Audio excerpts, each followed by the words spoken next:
नमस्ते अनि स्वागत छ मेरो मिनी ब्लगमा। आज हामीहरू ताप्लेजुङ पाथिभरा माताको दर्शन गर्न जानको लागि बिहान 5 बजेदेखि नै रेडी भएर बसिसकेका छौँ। अब हामी गाडीको प्रतीक्षामा छौँ। हामी 3 जना जाँदैछौँ।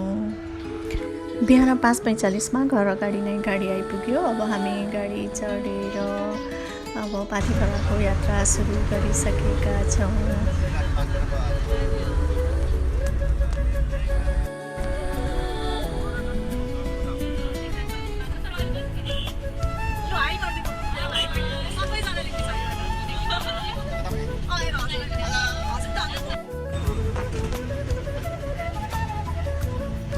गाडीमा हामी 11 जना थियौँ। 3 जना भाइ बहिनी त चितवनदेखि आउनु भएको रहेछ है। अनि उहाँहरू त गैँडाकोट नै हुनुहुँदो रहेछ। उहाँहरूलाई देखेर त कति खुसी लाग्यो, मलाई एकदमै खुसी लाग्यो। अनि हामी एकदमै रमाइलो गर्दै बाटोमा गर्दै गयौँ। अनि ड्राइभर दाजु पनि एकदमै फनी हुनुहुँदो रहेछ, रमाइलो भयो।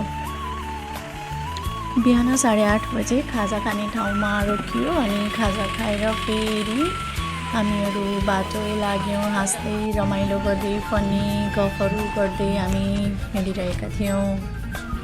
लगभग 5 घन्टाको ट्राभलपछि हामी लगभग गलिसकेका थियौँ। एकदम भोक पनि लागेको थियो। अनि त्यसपछि खाना खाने ठाउँमा हामी रोकियो। अनि खाना खाएर फेरि यात्रा सुरु गरियो।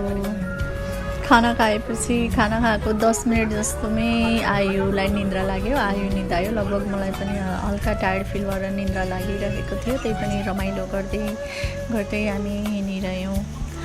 5 थरको सुन्दर फिदिम बजार हुँदै हामी काबेली खोला पुग्यौँ।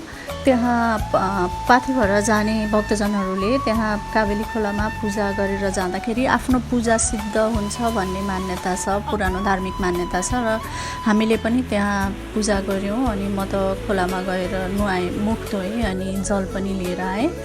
अनि त्यहाँ दर्शन गरेर अब हामी हिँड्यौँ।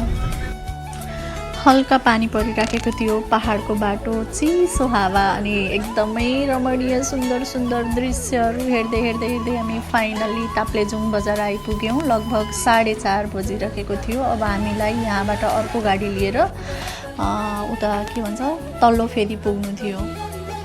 एकदमै अप्ठ्यारो हिलो बाटो, तल्लो फेदी पुग्न त्यति सहज थिएन र तर पनि हामी लगभग 8:30 बजे तल्लो फेदी आइपुग्यौँ। अब हामी बास बस्नको लागि माथिल्लो फेदी जाने तयारी गर्दैछौँ। यहाँबाट लट्ठी अनि रेनकोटहरू लिएर अब माथि जाँदैछौँ। हस्त धन्यवाद। अब भोलि भेटौँला है। जय पाथिभरा माता।